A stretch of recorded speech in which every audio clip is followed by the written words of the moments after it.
Catfish contributed 14% to the total aquaculture production in Ghana from 2015 to 2019. In 2022, however, the cost of catfish increased due to the rising cost of fish feed components such as maize, soy, and fish oil. Today on Food Chain, we are at the Catfish village to find out about some emerging practices when it comes to catfish farming and some challenges in the sector.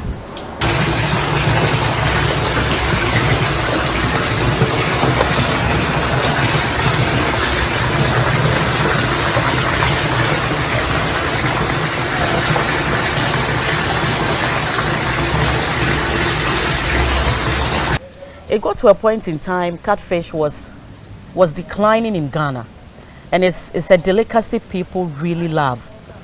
So the thought of adding another income to my salary, yes, was go into farming.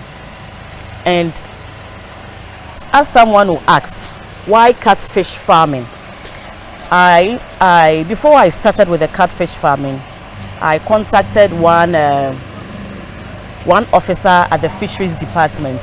He's called Uncle Kenneth Lutrot. So he's the one who took us through that of who gave us the chance to study both catfish and tilapia. But looking at catfish is much better to work with than tilapia. Tilapia is very fragile. Yes, when with catfish is thermo-aquatic. That means they can both live in the mud and they can also live in the fresh water. Yes, so catfish was preferable good to me. So I chose catfish. So it means before you started, you got to learn about it. Yes, and I had to learn the practices. At first, I didn't have any knowledge about catfish. Apart from knowing fish is a source of protein, there is so much a source of protein for everyone. I didn't have any knowledge about catfish, so I had to learn. I had to learn about it because this is a family business. Yes, and as we were about to venture into it, put so much money into it, you have to know something about it. Otherwise, you can't just venture into it, then put your whole money into it. Then what if you run into a loss? So I had to learn. I had to go for programs about it. So how long have you been in the business? Okay, that was after COVID. You see, when COVID came, everybody was so bored at home. Everyone wanted to do something to keep themselves busy. So just after COVID, then we had this. My husband and I had this business idea came into our minds. So that is when we started. So I would say from 2020, yes. But with that one, it was in the piloting stage. The whole place was not like this at first. So we started with this concrete tanks. Then, as time went on, we moved on to the tarpaulin tanks. Yes. How much would you say you invested to start with the 6 concrete tanks? With these 6 concrete tanks, to tell you the truth, the investment that went into it, I cannot pinpoint and give it to you. But for a whole, let's say a 1 tarpaulin tank, a whole one, to set up a whole 1 tarpaulin tank is around 5,000. 5,000 Ghana cedis. Ghana cedis. Yeah, that is without fingerlings. That is without fingerlings. So a whole tarpaulin tank like this for fingerlings can take about 1,000 of fish in it. Yes. 1 tank. Yes, 1 tank. And 1 fingerlings is just 1 cedi, 50 pesos. So by 1,000. So let's say for you to get a whole 1 tarpaulin tank with water, fingerlings, set it up, have to get about 22,000 Ghana cedis. Wow. Yes. So for 1 tank. For 1 tank. It means it's more expensive to do it in the tank than in the concrete stage. No, not precisely. It's more expensive for the concrete tank because this one you are using blocks, you are using cement and a whole lot. That is why we don't even go on to do more of the concrete tanks, but rather went for the tarpaulin tanks, because the tarpaulin tanks are foldable, they can be removed at any time. But with this one, it becomes permanent. Yeah. So generally, what's the capacity of fish you have at the moment? Can you tell us and give us? Yes, we have about, I would say about 70,000 fish at the moment. But you see, each and every blessed time you come in, you will find some dead. Okay. Yes, you find some dead. So let's say for a whole month, you can get about, let's say, 300 or 200 fish that will die. That would die? That will die. Okay. Is there a reason usually? Yes, yes. At times it's due to pollution in the water. Okay. For your fish to grow big and grow fast, the water has to be clean. Yeah. The acidity content in the water has to be very good. So before you can even start the whole farm itself, you need to test the water. Okay. Take the water to CSIR for them to test it for you so that you can use the water. It's not just any water that you can use in farming. Yes, the water content, the acidity content, or the alkaline content has to be very good. Other than that, by the time you come back one morning, they've all floated up and they are all dead. Yeah. And you cannot do anything about it. So the water per se is one big challenge. Yes, or it's one big factor that any farmer has to look at very well. Okay, I can see there's cleaning going on right now. How often do you have to do that? Cleaning is done every month. Okay. Cleaning is done every month. You see, water also attracts this Spirogyra, right? And because we feed them, and you see fish, they urinate, they poo-poo, they do everything in the water. Yeah. Yes. And water is changed every 3 days. Every 3 days, water is changed. So you need to have water consistently at your farm. With us, we have a borehole. So the setup is in a way in which the water, you don't have to fetch the water. No, we don't fetch the water. We've connected it to these 2 poly tanks. Okay. So in case there is water shortage around, we can still pump water into the tanks. Right. Yes. Is there a time where you've lost a lot of fishes at once? Oh, Have you experienced that? Yes, we've experienced that. To tell you the truth, the day before we changed water, and the next day we came, they were just dying. So we still had to look at send the water back again for them to check it for us. And more so, we also had to treat inside the pond. Okay. Yes. We treat inside the pond. And also, you have to treat the fish themselves. Right. Yes. And we treat the fish themselves by giving them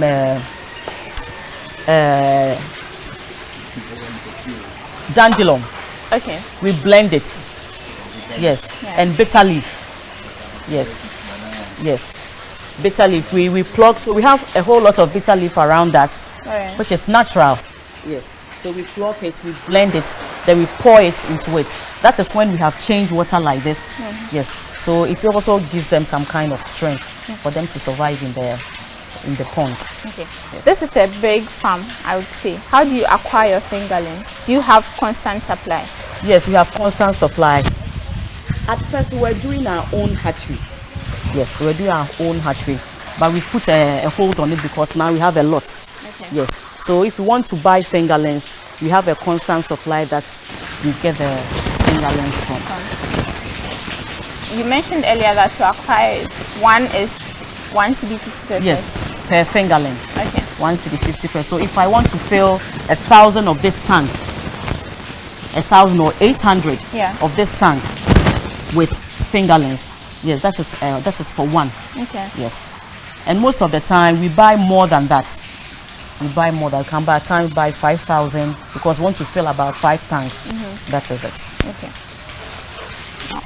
So the price of the fingerlings is constant. You've not had the situation where the price of the fingerling is constant because of the market price for farmers. For farmers on the on the farmers market. So the fish, they come in sizes. Okay. Yes, you cannot put all of them in one pond. Right. So if you look at this side, they are a bit bigger than these ones. Yes. And these are also smaller than these ones. Okay. Yes. So they come in sizes. You cannot put all of them. Yes. And we know the sizes with every 3 weeks. We have to do sorting. Okay. The sorting is taking them out and knowing the size so that we can grade them. Okay. For other than that, others will chew others. Right. The big ones will eat up others. So when you bring the fingerlings, some grow faster than some? Yes, some grow faster. Is it some because of what they eat? Is there a reason? You see, when you put the feed in the pond, survival for the fittest. Okay. Yes. All yes. Right. So others will grow faster, bigger than the others. Okay. Although they came the same day or they are the same size, but some will grow faster and some will grow bigger than others. Yes. Generally, how long does it take them to grow enough for consumption? Okay, generally from 4 to 6 months, it is good for consumption. Okay. That's when they become very big. It also depends on how you feed the fish. Okay. The constant attention you give to the fish. It's like the human body. Yeah. How attention or how good care you give to yourself, that's how you glow. Yes. So it's the same with the fish.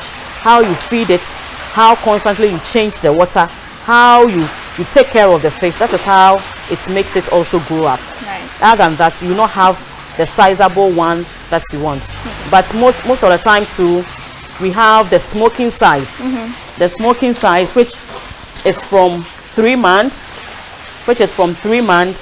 to 4 months. Yeah. With those 3 to 4 months, we take them out and smoke it.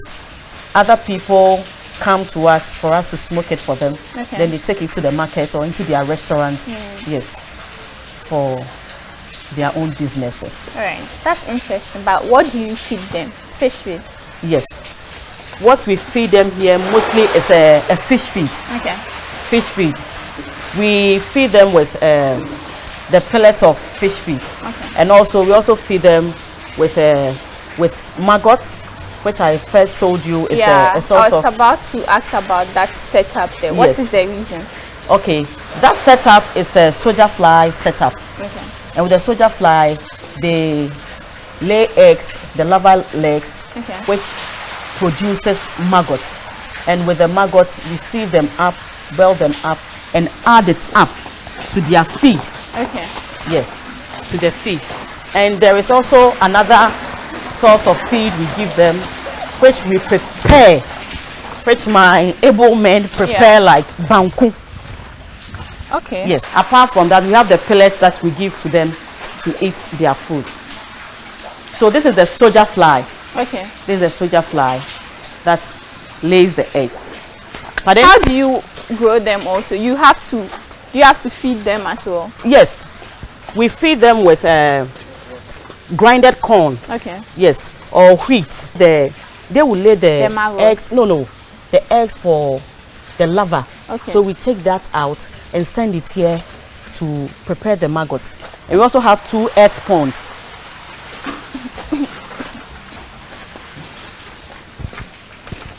We have 2 earth ponds. We have fish in here. So if you want to drain the water, that is when we use the generator to take the water. And we want to bring in water to, this is the line that we. Okay. Yes. Okay. And there's another one here. So they are safe for consumption as the ones. They are all safe for consumption. Yes. And then there's this one also here. Just like any other animal. Yeah. They also die. They also die. Is there a way to reduce the casualty you experience? That is when you have to know, you have to change water. Okay. You see, the water is their habitat. The water is their habitat. Yeah. So yes, the water has to be clean. Other than that, they will all die. So here, every 3 days, we change water. Okay. At times, we even change it 2 days. Yes. Other than that, they will all die. Okay. You have to also clean the pond. Clean the pond well. All right. What's one thing that people don't know about when it comes to catfish farming that you have discovered? They have a resilience to stay out of the water for a very long time. Okay. Yes, they are very strong. Very, very strong, unlike tilapia. Okay. Yes. So the casualty with tilapia is higher than... It's higher than catfish. It's higher than catfish. Yes. So from 4 months to 6 months, they Yes, are old enough to be eaten. Yes, to be Have eaten. you kept them beyond 6 months before? Oh yes. Oh yes. Does that increase the feed that you give them? That it also increases the feed that you give them. So as they are maturing, that is when you have to look at your market structure. Okay. Yes. Other than that, you still keep them here. Then you are feeding them, which is also costly. Yeah. Which is also costly. I can see there's a difference between them. I don't know, the skin types. Yeah, the skin types. It's just like human beings. Okay. While some are fair, others are very black. See, this one is very black. Yes. Yes. Others are fair. We even had one which was an albino. Yeah. Which is rare. Which is rare. It's mostly not common, but once in a while you have one in it. Okay. Yes, one. And they are very lovely. The albinos one looks so nice with such a very good color. Yeah. So how many times do you feed them in a day? We feed them twice in a day. Okay. That's morning and evening. Yes. Then we give them the azula plant, which is also a food supplement. Then the maggots, which is also a food supplement in the afternoons. Okay.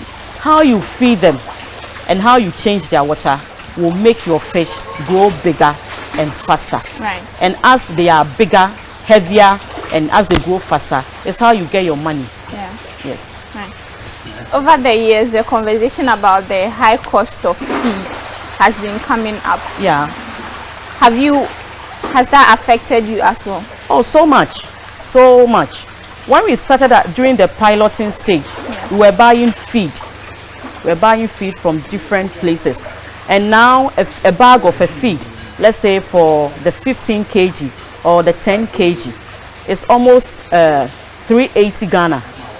So just look at my farm like this and buying feed for all of them. It is going to take all my income out. Yeah. So we also had a plan to produce our own feed. Yes. So we also produce our own feed. That is how you can see that container there. Yeah. So everything that we use to produce feed, that's what we have also bought, and we also produce our own feed. We have the machine that cuts the feed for us into this pellets. Okay. Yeah, but that machine, I've kept it at home because look, the place is so much now covered. So I do the processing of the feed at home and we bring them here. Okay. Yeah. So now the ones you buy are lower. Lower. I have reduced as at if I would have bought, let's say, for 1 pound for a whole month. Okay. I would have bought, let's say, 60 bags or 50 bags for a month. Now I'm not buying that. Let's say I'm buying 15 or 20 bags, which is also good for me. Right. But you must also know that I've also used that money to buy all those that goes into the feed, and also storing it and producing it myself. Okay. Yeah. So who are your target markets? Is it individuals, homes, or restaurants? I don't have, my target market is everybody. Yes. You see, most of the time, if you decide to target only market women, they might disappoint you. Because they also decide to target restaurants, they might disappoint you. So it is better for you to have everyone as your market base. Yes, we target everybody. And thanks to networking, thanks to technology, now I can stand here and sell my fish on Instagram, on WhatsApp, wherever I want to sell it. Then it goes like that for me. They are bigger than some tilapias on the market. Yeah. How much would you sell one catfish? Okay, we don't sell one catfish. We sell it by kilo. Okay. And on the fisheries market, no fish farmer does anything for just by mistake or by anything. Okay. You need to have the rules and regulation by the fisheries department. So on the fisheries market, as a fish farmer, a kilo for a fish is 40 cedis. Yes. So if you come here, it's 40 cedis. So if you go to any other place and the person sells it for you 40 something or whatever, or even less than that. Yeah. It is due to what the person is looking for. But on the fisheries market, a kilo for one fish, for a kilo for a fish is 40 Ghana. All right. Yes, for 40 Ghana. So you have where you smoke them as well. Yes. If you smoke one catfish for someone, how much would that cost? Okay, so you see, when they are like this, there is still water, there is still fat in them. Yeah. But the very moment you smoke it, it shrinks up. Okay.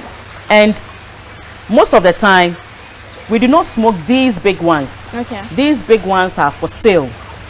Okay. Yeah. But we smoke the smoking size one, which are a bit smaller, that people can buy on the market. So yes, it depends on the size. So at times we smoke it, but from my farm here, now we smoke it from 30 cedis, 40 cedis per one, and they are quite heavy.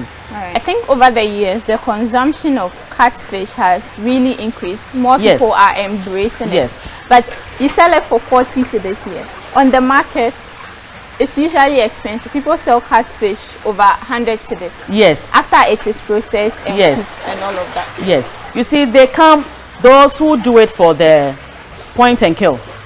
They are the ones who sell it for 180, 250, 200. Yeah. But they come to buy it from us for 40 cedis a kilo. Yeah. Yes. And with them, their complaint is they add vegetables, they add banku, they add fries, they add rice, which is also good. Yes. But naturally, or in the fisheries department or on the fish farmers market, a kilo is 40 cedis. So you've been in the business for over 3 years. Yes. What's an advice you'd give to someone looking to start a fish farm? Someone who wants to start this kind of farming, or who wants to engage in this kind of farming, must have time. You must be knowledgeable, always ready to read about it, always ready to learn, and must have time. And it is capital intensive, because each and every blessed day you need to put something in, but you might not even get it back as how much you put in. You understand? So it's very capital intensive. You must have time, you must be ready. You don't just make the farm and think the farm will make itself. You must be there to make the farm. Between 2015 to 2019, the aquaculture sector contributed 14% to the general agricultural sector. What, as a country, do you think we are doing enough to improve consumption of fish? Because people would go for the easier source of protein. There's chicken also. Do you think we are doing enough? And what more can we do? I would say the government has to come into it. You see, most people want to venture into farming, but the resources to enter into it is not there. Let's say a group of people who want to venture into farming. Their source of income might be very small, but still they want to venture into it. But if they are getting some funds or some support from the government, they can do it. The structure and everything you see here, as I told you at first, it's a family business. It's for my husband and I. So if we do not have that kind of funds, I don't think we can put up this structure, or we can put up this whole of this place. Yes. So for someone to venture into it, the person has to have some funds, and even if they are giving them loans, the percentage has to come down so that they can pay in time and go for more. During the piloting stage, that was when the fisheries department in Dade Kotopon Municipal Assembly got to know of us, came to have their inspection here. Then we were here, they brought us a letter for Farmers Day. We went and we were adjudged the overall best farm for Dade Kotopon in 2023. Oh, okay, that's very nice. That's very nice. Yes. Catfish farming is lucrative, and it's at the same time too challenging. As I said at first, it's capital intensive, so much capital intensive, and you need to have the time. You need to have the time for it. But it's a very nice adventure. It's a very nice farming that anyone would want to venture into it. I am enjoying it. I'm enjoying it. It is helping me to study more. Even as a teacher, I knew that fish is a source of protein or whatever. Yeah. But learning about catfish, I have been able to learn about how to inseminate them, and also when we are about to hatch them, the process we take them through. If it had not been for catfish farming, I wouldn't have known it. Right. Yes. And when you have when you do hatchery, the number of weeks for them to even to grow to be a fingerling is also a challenge. It's also a different process by itself. So you need to be very much knowledgeable. Yes. That is why I decided to take people who have learned. That's their main job. That is what they learned at the university. Other than that, I'll always find myself at a loss. So that was a catfish farmer of a 70,000 capacity fish farm here in Accra, sharing with us some of the practices when it comes to fish farming, and also citing marketing as a major challenge for the business. This has been Food Chain with me, Jessie Aram Agbako. See you on another episode.